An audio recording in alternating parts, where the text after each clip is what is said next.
사도행전은 사도들의 복음 전파에 대한 기록입니다. 그런데 사도행전은 이 사도들의 복음 전파에 대해서 기록하지만 동시에 사도들의 설교에 대해서 많은 비중을 다루고 있습니다. 우리는 이미 베드로의 오순절 설교에 대해서 살펴본 적이 있습니다. 또 더 나아가서 스데반의 설교에 대해서도 우리는 말씀을 살펴보았습니다. 사도 베드로와 스데반이 설교할 때에 두 가지 반응이 나타났습니다. 하나는 예수를 믿고 구원받는 사람들이 허다하게 나타났다는 것입니다. 동시에 오히려 대적하는 사람들도 일어났다는 것을 우리가 볼 수가 있습니다. 이처럼 사도행전에는 사도들의 설교를 많이 기록하고 있습니다. 왜냐하면 사도들의 설교는 단지 교훈이나 감동이나 위로를 주는 설교가 아니라 예수 그리스도를 전한 설교이기 때문입니다.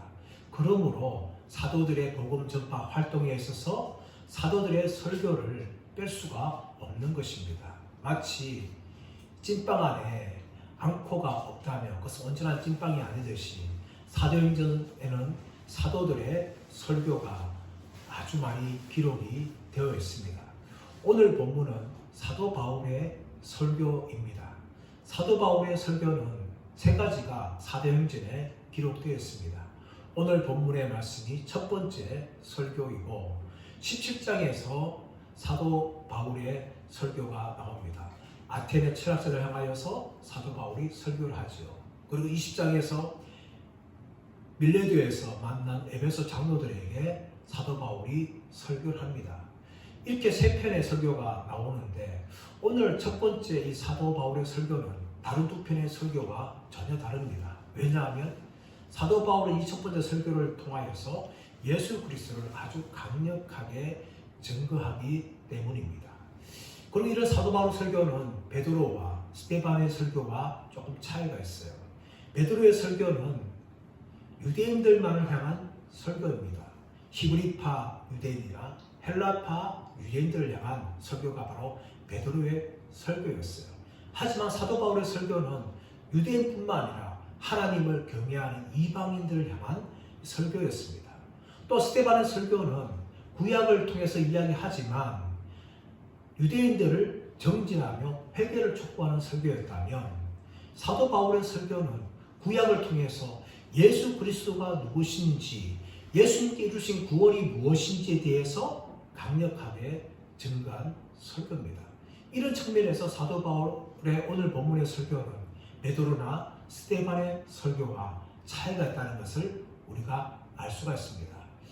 우리 지난주에 13장 4절부터 사도 바울이 선교 여행을 떠나는 것을 보았습니다. 그들은 안디옥 교회에서 파송을 받아서 실루기아 항구로 내려갑니다. 그 항구에서 배를 타서 바로 구부르에 있는 섬 살라미에 도착합니다. 이 살라미에 있는 회당에서 유대인들에게 복음을 증거하였습니다. 그리고 그들은 구부르를 관통해서 서쪽에 있는 파포스, 바보라는 지역에 도착을 합니다. 그 바보라는 지역에서 박수 엘루마에 눈을 멀게 하는 심판을 행하고 총독인 서기오 바울에게 복음을 증거하였어. 그가 믿는 이런 일들이 그 파포스 바보 지역에서 일어납니다. 그런데 이 바보 지역에서 한 것이 집중의 것은 무엇인가 하면 9절에서 사울의 이름을 바울이라고도 하는 사울이라고 표현을 합니다. 그때부터 사울은 바울이라는 이름으로 사도행전에 기록이 되어지는 것입니다. 왜냐하면 이방인들 향한 본격적인 선교를 하기 때문에 헬라식 이름인 이 바울을 누가는 기록하면서 바울을 중심으로 한 선교 사역이 진행되고 있다는 것을 계속해서 설명해 나갑니다. 오늘 말씀에도 마찬가지죠. 13절 말씀 보시면 바울과 및 동행하는 사람들이라고 이야기합니다. 바울과 및 동행하는 사람들이, 바라바는 이 동행하는 사람들이 들어갔을 뿐이에요. 오직 바울이 이 선교의 주도권을 가지고 그 모든 사람들이 이끌고 있다는 것을 볼 수가 있습니다. 이 바울과 동행하는 사람들이 바보에서 배를 타고 밤빌리아에 있는 버가에 이르렀다라고 이야기합니다. 이 바보라는 지역에서, 파포스라는 지역에서 밤빌리아에 있는 버가까지는 무려 280km의 배를 타야 됩니다. 배를 타서 아탈리아라는 항구에 도착하고, 이 아탈리아라는 항구에서 동쪽으로 20km 걸어가야 이 버가라는 도시가 나옵니다. 이 버가라는 도시는 이 밤빌리아 지역의 대표적인 도시였고, 인구가 13,000명 정도에 이르는 곳이었고, 아데미 여신을 섬기는 우상의 도시였어요. 이 버가에서 이제 도착을 했는데, 이 버가에 상갈 사건이 일어납니다. 그 사건이 무엇인가 하면 13절 하반절 말씀 가보시면, 요한은 그들에게서 떠나 예루살렘으로 돌아가니, 요한은 그들에게서 떠나 예루살렘에서 돌아갔다는 거예요. 이 요한이 언제 이 바나바와 바울의 이 선교팀에 합류했습니까? 바나바와 바울이 예루살렘에 부조하기 위해서 헌금을 가지고 갔을 때에, 그때 이 요한이 따라왔어요. 안디옥이 따라왔고, 바나바와 바울이 선교사로 파송받을 때에 함께 따라왔어요. 그런데 이 요한이 이 버가에 이르렀을 때에 그만 떠나가고 마는 겁니다. 예루살렘으로 돌아갔어요. 오늘 본문에서는 요한이 왜 떠나갔는지에 대해서 전혀 설명하지 않고 요한이 그냥 떠나갔다, 이 팩트만 전하고 있어요. 그래서 학자들은 왜 요한이 갑자기 선교팀을 버리고 떠나갔을까? 여기에 대해서 많은 이야기를 합니다. 그 한 가지가 뭔가 하면, 요한이 아마 고향에 대한 향수병에 걸렸을 것이다. 그래서 예루살렘으로 돌아간 것이다 라고 이야기합니다. 또 어떤 학자들은 그게 아니라 지금까지는 자신의 삼촌인 바나바가 주도적으로 이 선교팀을 이끌어왔는데, 이제 그 주도권이 바울에게 넘어갔기 때문에 기분이 상해서 요한이 그냥 이 팀을 떠나간 것이다 라고 말하는 학자도 있습니다. 또 하나는 무엇인가 하면, 이제 버가에서 비시디아 안디옥으로 가게 되어지는데, 그 선교 여정이 어렵기 때문에 중도에 포기하고 만 것이다 라고 이야기합니다. 실제로 이 비시디아 안디옥과 올라가기 위해서는 산맥을 넘어가야 돼요. 이 산맥은 아주 지형이 험할 뿐만 아니라 갑자기 폭우가 내리면 이 폭우 때문에 생명이 위험할 수도 있어요. 그리고 로마 군대도 통제하지 못하는 도적들이 그 산맥에 들끓고 있어요. 이 선교 여행이 결코 쉽지 않습니다. 그래서 요한이 힘들까봐 돌아갔다라고 학자들은 주장합니다. 이 세 가지 중에 어떤 것이 요한이 돌아간 이유인지 분명히 하겠지만, 이 일로 인하여서 사도 바울은 굉장히 마음이 상하였어요. 나중에 2차 선교여행을 떠날 때에 마가 요한을 데리고 가는 문제 때문에 바나바와 바울이 심하게 다툽니다. 그래서 바나바는 요한을 데리고 2차 선교여행을 떠나고, 바울은 신라를 선택해서 선교여행을 떠나죠. 이 사도행전은 바울을 중심으로 기록하게 되어지고, 바나바와 요한의 선교에 대해서 전혀 기록하지 않습니다. 하여튼 이 마가 요한이 떠난 문제는 결코 그냥 사도 바울이 쉽게 넘어간 문제가 아니었어요. 선교 여행에 같이 데려가지 못할 정도로 바울은 굉장히 마가 요한에 대해서 실망을 했습니다. 그리고 이 사도행전은 바울을 중심으로 기록이 되어집니다. 그렇다면 하나님께서 이 마가 요한을 버리셨느냐? 결코 버리지 않으셨습니다.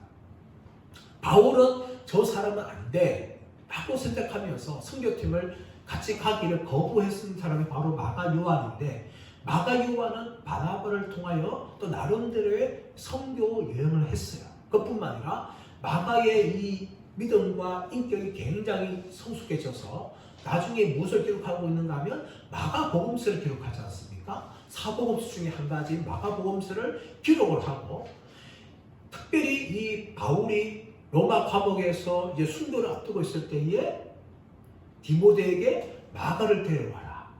저가 나에게 유익하니라.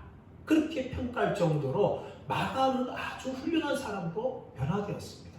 비록 사도 바울이 안 돼! 라고 했던 사람이라 할지라도 하나님이 변화시키시고 하나님 나라를 위해서 귀한 일꾼로 바꾸어 가시는 것을 볼 수가 있는 것입니다. 사람 여러분, 우리가 믿음 생활하다 보면 때로는 마가 같은 사람들이 있어요. 저 사람은 안 돼! 라고 생각할 수 있습니다. 하지만 여러분, 우리가 안 된다라고 판단하더라도 하나님 하시면 얼마든지 변화시킬 수가 있는 것입니다. 사도 바울도 훌륭한 사람이지만 그도 연약한 인간이었어요. 마가 요한은 안 돼! 라고 이야기했지만 하나님께서 마가 요한을 변화시킨 거예요. 그러므로 우리가 교회 생활할 때에 연약한 성도들이나 또 우리의 가족에 있는 또 자녀들이나 손자 손자를 바라보면서 쟤는 안 돼! 함부로 정죄해서는 안 됩니다. 하나님께 맡겨드려야 돼요. 하나님께 맡겨드리면 내가 할 수 없는 그 놀라운 변화를 하나님이 행하시고 좀 내가 생각하지 못한 그런 훌륭한 사람으로 변화시켜 가시는 것입니다. 그러므로 우리가 어떤 사람을 향하여서도 함부로 안 돼! 저 사람은 안 돼! 정죄하는 것을 조심하시길 바랍니다. 그리고 내가 안 된다고 생각한다 할지라도 하나님께 맡기심을 통하여 하나님이 그 사람을 바꾸시는 이런 놀라운 일을 하실 수 있도록 그 하나님께 맡겨드리는 저와 여러분들 되시기를 간절히 바랍니다. 이어서 계속해서 사도 바울은 마가 요한이 떠나갔지만 선교여행을 계속하게 되어지죠. 14절 말씀 볼까요? 14절 시작. 그들은 버가에서 더 나아가 비시디아 안디옥에 이르러 안식일에 회당에 들어가 앉으니라. 그들은 버가에서 더 나아가 분명히 버가에 도착했어요. 그렇다면 버가에서 이 선교 활동을 해야 되는데 사도 바울의 일행은 버가에서 바로 비시디아 안디옥으로 올라갔다는 거예요. 여기 대해서 성경은 왜 버가에 활동하지 않고 바로 갔는가에 대해서 설명하지 않습니다. 학자들은 바울이 말라리아에 걸렸기 때문에 고지대에 올라가서 치료받기 위해서 빨리 간 것이다 라고 말하는 분도 있고, 어떤 분들은 바보에서 떠날 때에 서교 바울의 이 총독의 이 편지를 가지고 갔기 때문에 빨리 비시디아 안디옥으로 갔을 것이다, 그렇게 말을 합니다. 어떤 이유인지 모르지만 그들은 곧장 버가에 도착하자마자 바로 비시디아 안디옥으로 그렇게 건너가게 되어집니다. 이 비시디아 안디옥은 이 소아시아 남부 해안에 있는 도시였는데 이 비시디아 안디옥은 해발 1097m에 있는 아주 고지대에 있는 그런 도시였어요. 이 도시가 아우구스투스에 의해서 식민지가 되었고 그 지방에 있어서 문화와 군사의 중심지가 되었어요. 그래서 어쩌면 거점 도시죠. 이 비시디아 안디옥에서 복음을 전파할 수 있는 거점 도시인데, 이 비시디아 안디옥은 사실은 어디에 속했는가 하면 부르기아라는 지역에 속해 있어요. 하지만 옆 지역이 비시디아인데 부르기아보다 비시디아가 아주 유명한 곳이기 때문에 부르기아 안디옥 부르지 않고 비시디아 안디옥으로 그렇게 부르게 되었습니다. 그런데 이 비시디아 안디옥에 유대인 회당이 있는 거죠. 그래서 사도 바울이라는 건 그 회당에 들어가서 이제 예배를 드립니다. 14절 하반절 말씀 가보시면 안식일에 회당에 들어가 앉으니라. 자, 안식일 예배를 드리죠. 예배를 드리는데 15절 말씀 보시면 율법과 선지자의 글을 읽은 후에 회당장들이 사람을 보내어 물어 이르되 형제들아, 만일 백성을 권할 말이 있거든 말하라 하니. 15절 말씀은 당시에 회당 예배가 어떻게 됐는지에서 어느 정도 정보를 주는 거죠. 회당 예배에서는 첫 번째 예배의 부름을 합니다. 그리고 대표자가 기도를 하게 되어지고, 더 나아 세 번째는 성경을 읽는데, 성경은 두 군데는 있습니다. 하나는 무엇인가 하면 15절 말씀 것처럼 율법, 모세 오경 중에서 하나를 읽는데, 이것은 일과표에서 3년마다 돌아가는 그 순서에 따라서 모세 오경의 어느 부분을 읽어요. 그리고 그 다음에 어디 부분을 읽는가 하면 선지서를 읽는데, 이 선지서는 모세 오경과 내용이 비슷한 부분을 발췌해서 그 부분에 맞게 이 선지서의 글을 읽는 것이 바로 회당 예배예요. 그리고 그 다음에 이 성경을 읽은 후에 회중에 앉아있는 사람을 한 사람이 회당장이 정하여서 그 사람이 이 본문에 대한 설교, 강론을 하는 것이 바로 이 회당 예배입니다. 오늘 15절 말씀 보니까 회당장이 누구를 부릅니까? 형제들아, 만일 백성을 권할 말이 있거든 말하라 하면서 바울 이름을 향하여서 한 사람이 설교를 하라, 그렇게 권면을 하죠. 그러자 사도 바울이 16절 말씀 보시면 바울이 일어나 손짓하여 말하되, 바울이 일어났다는 거예요. 바울이 일어났다. 예수님 당시에도 회당에서 설교를 하셨는데 성경 읽을 때는 서서 읽습니다. 근데 예수님께서 어떻게 합니까? 앉아서 설교를 하셨죠. 산상수훈도 산에 올라가셨는데 서서 한 것이 아니라 앉아서. 예수님 당시 유대인들은 바로 앉아서 설교를 합니다. 회당에서. 그런데 이 유대 지역이 아니라 디아스포라 지역, 다시 말하면 헬라 지역에서는 앉아서 하는 것이 아니라 대부분 다 서서 합니다. 서서. 나중에 사도행전 17장 말씀 가보시면 아테네 철학者향하여서 사도 바울이 서서 복음을 전하는 것을 볼 수가 있어요. 이것이 이 헬라 지역의 방문 방식입니다. 사도 바울도 마찬가지로 일어나서 이제 손짓하면서 회중들을 조용히 시키죠. 그리고 이제 설교를 시작을 합니다. 16절 말씀 보시면 이스라엘 사람들과 및 하나님을 경외하는 사람들을 들어라. 이스라엘 사람들은 원래 유대인들을 이야기하죠. 하나님을 경외하는 사람들은 이방인들인데 유대교로 개종한 사람들을 말하고 있는 거예요. 다시 말하면 안식일 회당에 모인 사람들 뭡니까? 다 유대교를 믿는 사람이에요. 유대인들이라든지 아니면 이방인이지만 유대교로 개종한 그런 사람들이 다 회당에서 예배를 드리는 거죠. 그들을 향하여서 이제 사도 바울이 이 복음을 전가하는데, 자 17절 말씀 보시면 쭉 시작하면서 이 설교가 41절까지 시작되어집니다. 이 사도 바울의 설교는 크게 세 부분으로 나누어집니다. 하나는 17절부터 25절까지 첫 번째 설교 부분이에요. 이 부분은 구약을 통해서 예수 그리스도를 소개하는 부분입니다.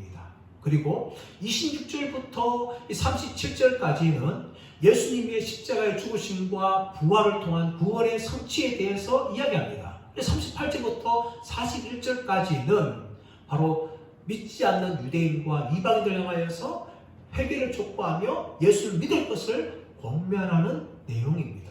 저는 오늘 본문을 통하여서 이 두 번째까지만 말씀 함께 나누기를 원하는데, 오늘 17절 말씀 보시면 이렇게 시작하죠.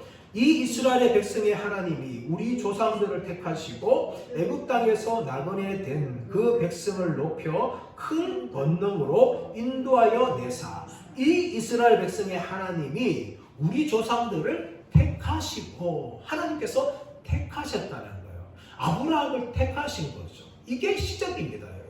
아브라함이 하나님을 택한 것이 아니라, 아브라함과 야곱과 이삭이 하나님 택한 것이 아니라 하나님께서 이스라엘 조상들을 택하셨다라는 것입니다. 이 택하셨다는 단어는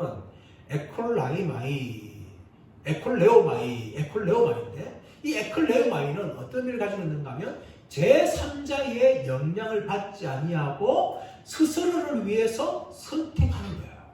다시 말하면 하나님께서 이스라엘 조상들을 선택하시는데 그들이 어떤 조건 때문에 하나님들을 선택한 것이 아니라 하나님이 스스로 주권적으로 그들을 선택했다는 거예요. 이 에클레오마이라는 단어가 예수님께서 제 아들을 선택할 때도 등장합니다. 예수님께서 제 아들을 선택할 때 그들에게 무엇인가 선택할 만한 것이 있기 때문에 선택한 것이 아니죠. 예수님이 전적으로 그들을 부르신 거예요. 찾아가서 부르셨어요. 그렇게 제자들을 한 명 한 명 세우신 것이죠. 그런데 이 에클레오마이라는 단어가 어디도 사용되는가 하면 창세기 1장 4절에서 나옵니다. 창세전에 그리스도 안에서 우리를 택하셨다 할 때 그 택하다는 단어가 에클레오마이라는 단어예요. 다시 말하면 무슨 말입니까? 우리의 구원도 우리가 구원받을 만한 무슨 자격이 있기 때문에 선택받은 것이 아니라 하나님의 전적인 은혜로 우리를 택하셨다. 그래서 우리가 구원받았다는 것을 설명하는 단어가 이 하나님의 택하심이라는 것입니다. 이 택하심으로 말미암아 이스라엘 조상들이 택함 받았고 그 후로 이제 이스라엘 백성들이 하나님의 백성이 되어지는 것이죠. 그런데 이 백성이 어떻게 합니까? 애굽에서 노예를 되지 않습니까? 17절 하반절 말씀 가보시면 애굽 땅에서 나그네 된 그 백성을 높여 큰 권능으로 인도하여 내사. 이 애굽에서 노예된 이스라엘 백성들은 뭡니까? 하나님이 큰 권능으로 인도하여 내셨다는 것입니다. 이 큰 권능이라는 말을 히브리어로 정확하게 얘기하면 높이 드신 팔로, 하나님의 높이 드신 팔로 그들을 이끌어 잡아냈다는 거예요. 이 표현이 뭡니까? 신이 동명명적 표현이죠. 이 표현이 출애굽기 6장 1절 말씀에 나오는데 하나님의 강한 손으로 바로를 제압하셨다는 단어로 이 단어가 이렇게 사용되어지는 것입니다. 하나님의 높으신 팔로 그들을 애굽에서 노예된 백성들을 하나님께서 권능으로 이끌어내셨다라고 이야기하시면서 18절 말씀 가보시면 광야에서 약 40년간 그들의 소행을 참으시고 광야 40년 동안 하나님께서 그들의 소행, 그들의 악행을 하나님이 참으셨다라고 말합니다.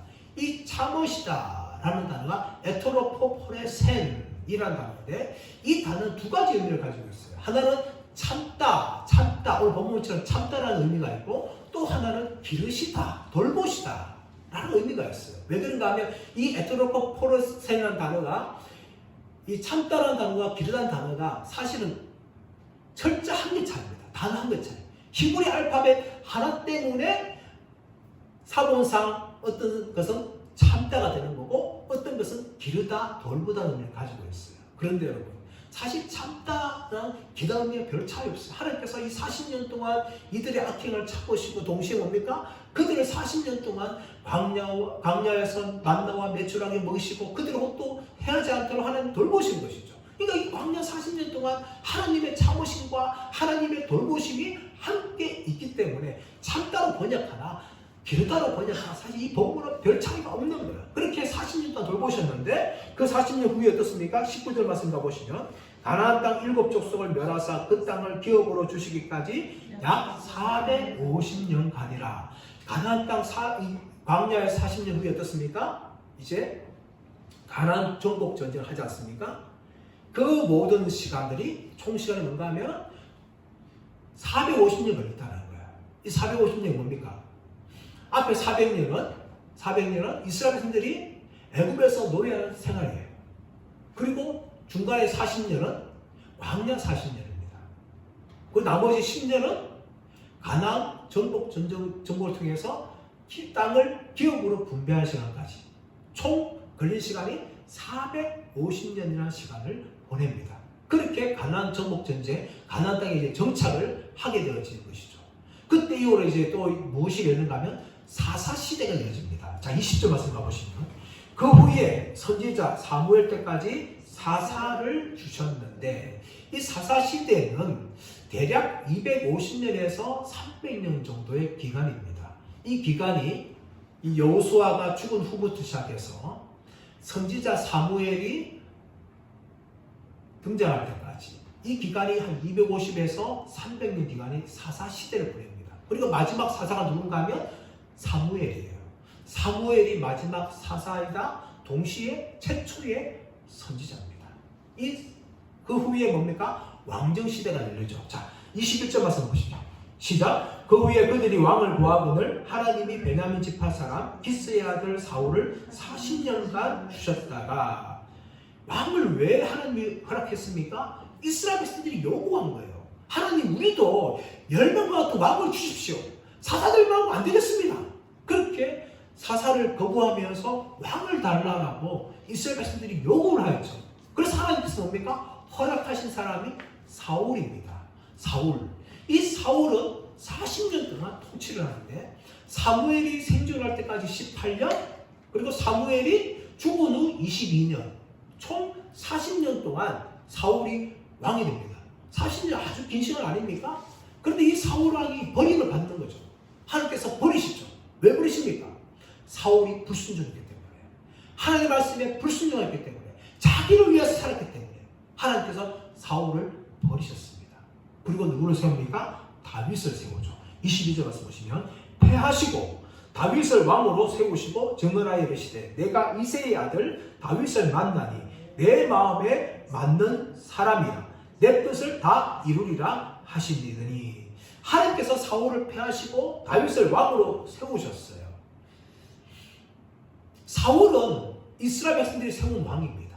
하지만 다윗은 하나님이 세우신 왕이죠. 그런데 이 다윗에 대해서 어떻게 말합니까? 내 마음에 맞는 사람이라 말하는데 그 앞에 내가 이새의 아들 다윗을 만나니 하나님이 다윗을 만났다라고 이야기해요. 만났다. 좀 더 정확하게 말하면 이 만났다는 것은 하나님이 다윗을 발견했다. 하나님 다윗을 찾았다는 것이죠. 수많은 이스라엘 백성들 중에 또 이새의 아들들 중에서 하나님이 다윗을 발견했다는 거예요. 이 발견했다는 단어가 마태복음 13장 44절에서 땅의 보화를 발견했다 할 때에 사용한 단어입니다. 하나님께서 수많은 사람들 중에서 다윗을 발견했는데 그는 내 마음에 맞는 사람이다. 하나님 마음에 합한 사람이다 라고 표현하는데, 이 맞다라는 의미가 무슨 말인가 하면 하나님의 마음을 뒤따르는 거야. 뒤따른다. 무슨 말입니까? 다윗이 하나님의 마음을 알았다는 거예요. 그 하나님의 마음을 알고 그 하나님의 마음에 순종했던 것이 바로 다윗입니다. 그만큼 다윗은 이스라엘 역사의 위대한 사람이요 위대한 왕이라는 것을 보게 되어지는데, 이 다윗왕 이후에 수많은 사실 왕들이 등장하지 않습니까? 그런데 곧장 예수님께로 이어집니다. 자, 23절 말씀 보시면 하나님이 약속하신 대로 이 사람의 후손에서 이스라엘을 위하여 구주를 세우셨으니 곧 예수라. 하나님이 약속하신 대로, 하나님 누구한테 약속했다는 거예요? 다윗에게 약속했다는 거예요. 이것이 사무엘상 7장 8절에서 16절에 나오고 있는 다윗 언약이라고 합니다. 다윗 언약. 다윗 언약은 하나님이 다윗과 언약을 맺으신 거예요. 하나님이 다윗에게 일방적으로 약속한 겁니다. 언약이란 무엇인가 하면 하나님이 일방적으로 약속한 언약이에요. 그래서 다윗과 있기 때문에 다윗 언약이다 라고 이야기합니다. 이 다윗 언약은 다윗을 이스라엘의 주권자로 삼고 또 다윗의 후손을 통하여 그 나라를 영영토록 견고하게 할 것이고, 다윗의 아들을 솔로몬을 통하여서 성전을 세우고, 또한 그의 후손들을 끊이지 않게 하시고 또 징계를 하지만 그 왕위를 지켜주신다는 것이 바로 이 다윗 언약이에요. 이 다윗 언약의 핵심은 무엇인가 하면 다윗의 후손인 예수 그리스도를 진정한 왕으로 시고 그를 온 세상의 왕으로 통치하게 하겠다는 것이 바로 다윗 언약입니다. 하나님의 그 약속대로 하나님께서 구주를 세우셨는데 그 구주가 누굽니까? 바로 예수 그리스도라는 것을 사도 바울이 이야기하고 있는 것이죠. 그러면서 이 예수님이 등장하기 전에 예수님을 소개한 사람을 먼저 이야기하는데 그 사람이 누군가 하면 세례 요한이었습니다. 24절 25절 그가 오시기에 앞서 요한이 먼저 회개의 세례를 이스라엘 모든 백성에게 전파하니 요한이 그 달려갈 길을 마칠 때에 말하되 너희가 나를 누구로 생각하느냐? 나는 그리스도가 아니라 내 뒤에 오시는 이가 있으니 나는 그 발에 신발끈을 풀기도 감당하지 못하리라 하였으니. 요한은 뭡니까? 예수님 앞에 서서 회개의 세례를 전파함을 통하여 이스라엘 백성들이 예수님을 맞을 준비를 하게 한 사람이 바로 세례 요한이었습니다. 이 세례 요한은 예수님과 사촌 형이었죠. 그렇지만 그는 예수님을 증거했던 사람이 바로 세례 요한이었습니다. 세례 요한은 사람들이 세례 요한을 물을 때에 나는 그가 아니다. 나는 메시아가 아니다. 하면서 자신을 부인하면서 나는 메시아이신 예수님의 신발끈을 풀기도 감당하지 못하는 자다. 라고 그렇게 설명합니다. 그리고 예수님께서 요단강 나타나실 때에 보라 세상일을 지고 가는 하나님의 어린 양이로다. 하면서 예수님을 강력하게 증거했던 사람이 바로 이 세례 요한이었어요. 이 세례 요한 후에 예수님께서 등장을 하시는데, 자, 근데 26절 말씀 보십시오. 26절부터 이제 또 설교의 두 번째 문이 등장합니다. 형제들아, 아브라함의 후손과 너희 중 하나님을 경외하는 사람들아, 이 구원의 말씀을 우리에게 보내셨거늘. 27절 예루살렘에 사는 자들과 그들 관리들이 예수와 및 안식일마다 외우는 바 선지자들의 말을 알지 못하므로 예수를 정죄하여 선지자들의 말을 응하게 하였도다. 아멘. 이 두 번째 파트부터는 예수님께 십자가의 죽으심과 부활을 통한 구원의 성취에 대해서 이야기하고 있는데, 먼저 26절부터 이제 29절까지는 예수님의 죽음에 대해서 설명합니다. 26절, 27절 말씀 보시면 예수님을 왜 죽였느냐에 대해서 이야기하는데, 바로 무지해서 예수가 그리스도라는 사실을 몰라서 무지해서 죽였다. 하지만 그 모든 것은 선지자들의 예언의 말을 다 이룬 것이다. 라는 것을 26절, 27절 말씀에서 이야기하고 있는 거죠. 유대인들은 성경을 읽었습니다. 성경을 배웠습니다. 하지만 성경에서 선지자들이 말하고 있는 메시아가 예수님의 사실을 전혀 그들은 몰랐어요. 무지했어요. 자기들 여러분들이 메시아를 메시아를 기다렸지만 선지자들 증거하고 있는 메시아에 대해서는 무지했기 때문에 예수님을 정죄하는 거죠. 죽인 거죠. 근데 그 모든 것도 뭡니까? 선지자들이 예언한 모든 것들을 다 이룬 것이다. 이미 예수님의 메시아 죽음에 대해서도 다 이스라엘 비롯한 선지자들이 다 이야기했어요. 근데 그 모든 것을 다 이루신 구속의 사건이라는 것을 26절, 27절 말씀이 이야기하고 이어지는 28절, 29절에서는 유대인들이 빌라도를 겁박하여서 빌라도를 통하여 십자가에 죽으신 것을 이야기하죠. 자, 28절, 29절 시작. 죽일 죄를 하나도 찾지 못하였으나 빌라도에게 죽여달라 하였으니 성경에 그를 가리켜 기록한 말씀을 다 응하게 한 것이라. 후에 나무에서 내려다가 무덤에 두었으나. 빌라도는 죄를 찾았어요. 심판했습니다. 근데 어떻습니까? 죽일 죄를 하나도 발견하지 못하였습니다. 그러나 종교 지도자들과 이스라엘 백성들이 십자가에 못 박았어. 십자가에 못 박았어. 만약에 당신이 예수를 죽이지 않는다면 당신은 가이사의 충신 아닙니다 하면서 빌라도를 겁박하였어. 빌라도의 무리들의 외침에 굴복하고 말았죠. 대하에 손을 씻으면서 나는 아무 잘못이 없다. 너희는 다 감당하라. 그렇게 빌라도는 손을 씻고 예수님을 십자가에 죽도록 내어주었습니다. 그런데 어디서 죽였습니까? 29절 말씀 보시면 나무에서 내려다가 무덤에 두었다. 나무에서 내려다가 무덤에 두었다. 예수님은 분명히 십자가에 못 박았어요. 근데 십자가 표현하지 않고 오늘 성경은 나무라고 이야기합니다. 나무. 왜 나무라고 이야기했는가 하면 예수님의 죽음은 우리의 죄를 대신한 하나님의 심판과 저주를 받은 죽음을 이야기하기 위해서 나무를 이야기하는 것이죠. 이 나무는 신명기 21장 23절에 말한 것처럼 나무에 달린 자마다 하나님께 저주를 받았습니다 라는 구절을 설명하기 위해서 십자가라는 말 사용하지 않고 나무라고 이야기합니다. 예수님은 나무에 달려서 하나님의 모든 저주를 받으시고 죽으셨다는 것이죠. 그리고 나무에 어떻습니까? 그 나무에서 내렸다는 거죠. 무덤에 장사 지냈다는 겁니다. 이것이 예수님의 죽음입니다. 그런데 어떻습니까?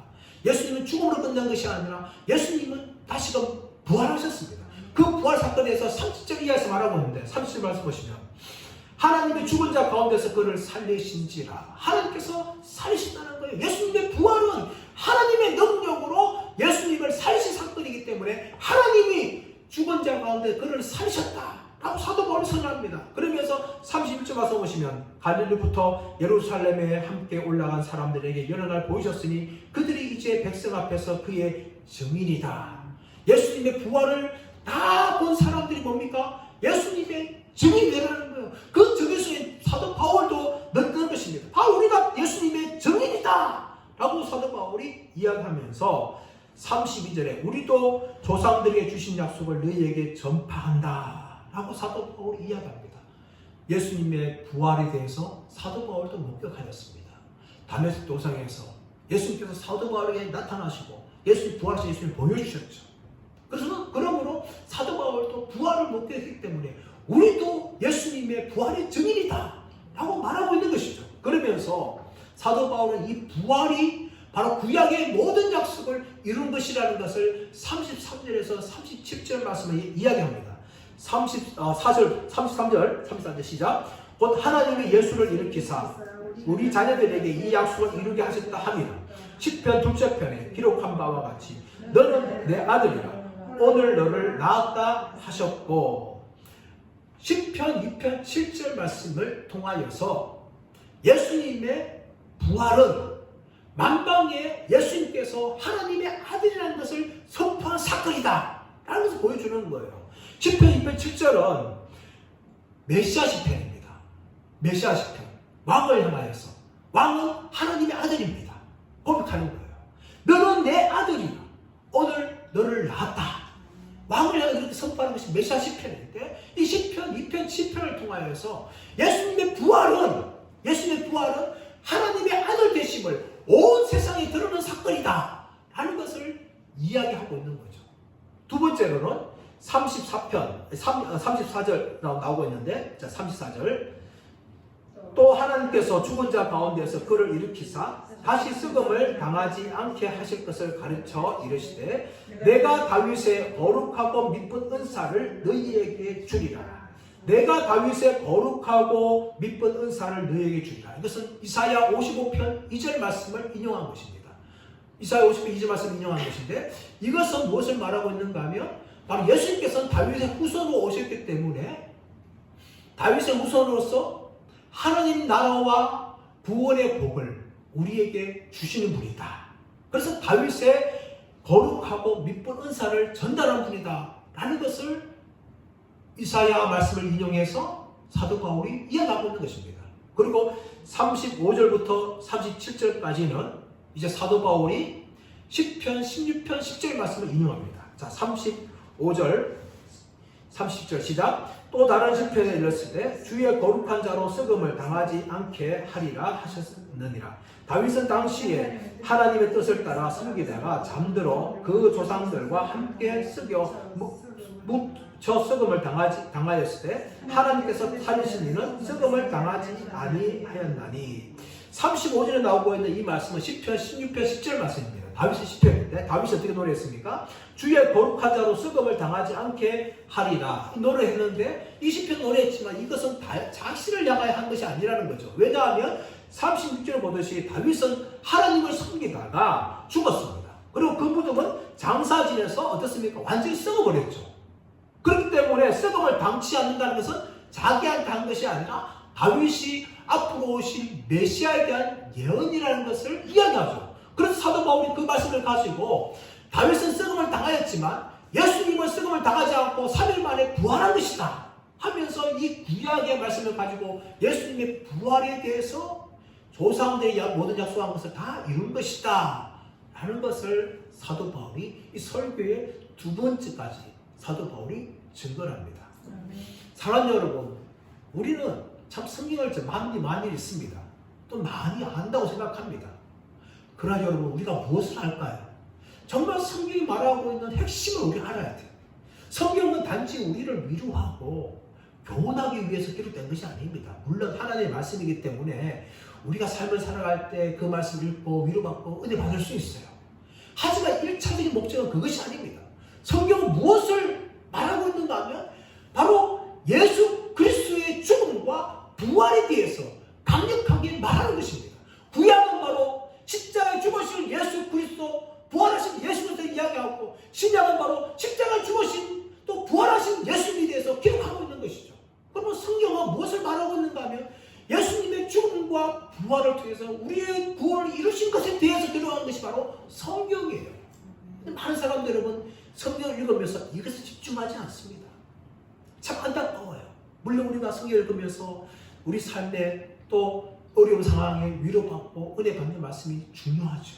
하지만 여러분, 우리가 성경을 읽으면서 그것보다 무엇에 더 초점을 맞춰야 되는가 하면 하나님께서 우리의 구원을 위해서 어떻게 구약에서 예언하셨고 또 예수님이 십자가 죽음을 통해서 완성하셨고 또 우리의 구원을 앞으로 어떻게 이루어갈 것인지에 대해서 성경이 말하고 있다는 것을 우리는 알아야 될 줄 믿습니다.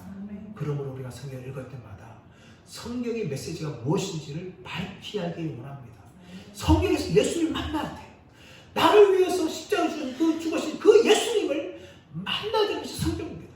다른 위로받는 것은 사실은 다른 경제를 읽어도 위로받을 수 있어요, 여러분. 다른 종교들도 얼마나 살아가는데 필요한 말을 얼마나 많이 합니까? 하지만 여러분, 다른 경제에서 볼 수 없는 구원의 메시지는 오직 성경에서만 말하고 있는 것이죠.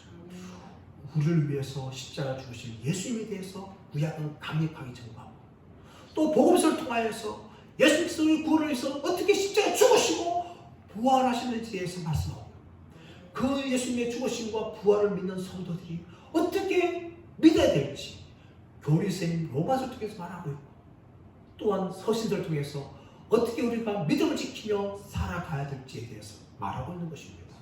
사랑하는 여러분, 우리가 날마다 성경을 가까이 하면서 이 구원의 복음이신 성경을 밝혀하고 우리가 어떤 상황이 처한다 할지라도 나를 향하여서 십자가에 죽으신 예수님을 통하여 보여주신 그 하나님의 놀라운 사랑과 놀라운 구원을 바라보면서 날마다 끝까지 믿음으로 걸어가시는 저와 여러분 되시기를 예수님의 이름으로 축원합니다. 다시 말 기도하기 원합니다. 하나님, 우리가 성경을 날마다 가까이 하기 원합니다. 그러면서 아버지 하나님, 이 성경에 나타나신 예수님의 구속에 대해서 우리가 밝히 알기를 원합니다. 구약을 통해서 우리로 오신 예수님께서 어떻게 예언되었는지를 알기를 원하고, 복음들을 통해서 예수님의 사역과 십자가 죽으심과 부활에 대해서 우리가 묵상하기 원하고, 또 로마서를 통하여서 믿음의 도리와 수많은 서신을 통하여서 믿음을 가지며 어떻게 살아가야 될지를 우리가 분명히 알면 통하여서 우리의 믿음이 어떤 환난과 어려움이 찾아온다 할지라도 결코 하나님의 사랑에서 끊어지지 않는다는 것을 확신하며, 우리를 이루신 하나님 놀라우신 사랑과 은혜에 감격하면서 십자가 붙들고 말씀 붙들고 매일매일 살아갈 수 있는 우리의 삶이 되게 하여 주옵소서. 우리 주님 새 부르고 화심하여서 기도하겠습니다.